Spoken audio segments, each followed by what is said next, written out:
মাছের প্রজনন মৌসুমে টানা ৯৪ দিন বন্ধ থাকার পর ২ আগস্ট দিবাগত মধ্যরাতে কাপ্তাই হ্রদ খুলে দেওয়া হয়েছে মাছ শিকারের জন্য। প্রথম দিনেই জেলেদের জালে ঝাঁকে ঝাঁকে ধরা পড়েছে মাছ। আরও কয়েকদিন জালে মাছ ধরা পড়বে বলে আশা করছেন জেলেরা। দক্ষিণ পূর্ব এশিয়ার সর্ববৃহৎ মিঠা পানির কৃত্রিম জলাধার কাপ্তাই হ্রদের আয়তন ৭২৫ বর্গ কিলোমিটার। দেশের অন্যতম প্রধান মৎস্য উৎপাদন ক্ষেত্র কাপ্তাই হ্রদ আয়তনের বিচারে বাংলাদেশের অভ্যন্তরীণ মোট জলাশয়ের প্রায় ১৯%। প্রজনন মৌসুমে গেল ১ মে থেকে ২ আগস্ট পর্যন্ত রাঙামাটির কাপ্তাই হ্রদে সব প্রকার মাছ শিকার নিষিদ্ধ করে রাঙামাটি জেলা প্রশাসন। শনিবার মধ্যরাত থেকে এই নিষেধাজ্ঞা তুলে নেওয়া হলে প্রাণ চাঞ্চল্য ফিরে হ্রদের নিবন্ধিত ২৭,০০০ জেলে পরিবারে। হ্রদ খুলে দেওয়ার প্রথম দিনেই জেলেদের জালে ঝাঁকে ঝাঁকে ধরা পড়েছে মাছ।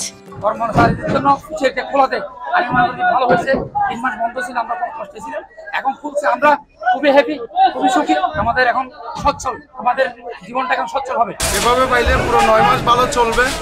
মোটামুটি জেলেরাও থাকবে, সদররাও ভালো মতো ব্যবসা করে যেতে পারবে ইনশাল্লাহ। ৩ আগস্ট সকাল ৬টা থেকে রাঙামাটি সদর, কাপ্তাই, মারিশা ও মহলাছড়ি বাংলাদেশ মৎস্য উন্নয়ন কর্পোরেশনের এই ৪টি মৎস্য অবতরণ কেন্দ্রে আসতে থাকে নৌকা বোঝাই মাছ।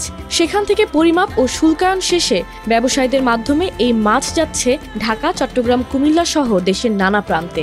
এসব মাছের মধ্যে চাপিলা আর কেচকি বেশি। মাছগুলোর আকার বেশ ছোট হওয়ায় অনেক ব্যবসায়ীরা লোকসানের আশঙ্কায় রয়েছেন। আপনার লেকের পানি বাড়ার পানি বাড়ছে, আমরা অনেক কিছু আশা করছিলাম মাছটা রেনু থাকবে না, মাছটা বড় হবে, ব্যবসায়ীরা কিছু টাকা পাবে। তো আর যে মাছের প্রতি বেশি আসে আমাদের কাজকে আসছে, কাজকে নাই বললেই চলে, শুধু কথা বলে চাবি রাখবো না। তবে কাপ্তাই লেগে যখন পানি যখন আসছে তখন মাছের আশা করা যায়। প্রচুর পরিমাণে মাছ পড়ছে, মাছের কোয়ালিটি গুলো ছোট। আরো কিছুদিন বাদ দিয়ে দেখতো মাছের কোয়ালিটি গুলো, কিন্তু যথেষ্ট পরিমাণ মাছ পড়তেছে। আমরা মানে টাইম নির্ধারিত করে দিচ্ছি, নির্ধারিত পরিমাণে আমরা মাছ চালান দিব। মাছ মোটামুটি আনেওয়াজ আমরা ব্যবসায়ী খুব খুশি ছিলাম, কিন্তু মাছের গুণমান খুব ছোট, যার ফলে এখন কেসকি মাছ নাই। এক জাতের মাছ যে তার ব্যবসা নেই, কেসকি নাই, খাজুরি নাই, আইন মাছ নাই, ওই জাতীয় মাছ খুবই কম। যে মাছগুলো আসছে যেগুলো মাছ চাহিদা মতো হয় নাই, কারণ মাছগুলোর সাইজ ছোট, এগুলো বাজারজাত করার জন্য অনেক কষ্টকর। আমার মনে হচ্ছে আরো কয়েকদিন লেক পিছিয়ে দিয়ে করলে মাছগুলো বড় হতো। তবে মৎস্য জেলে এবং ব্যবসায়ীরা বলছেন প্রথম দিনে মাছ তুলনামূলক কম পাওয়া যাচ্ছে এবং যা পাওয়া যাচ্ছে সেগুলো বেশিরভাগই ছোট।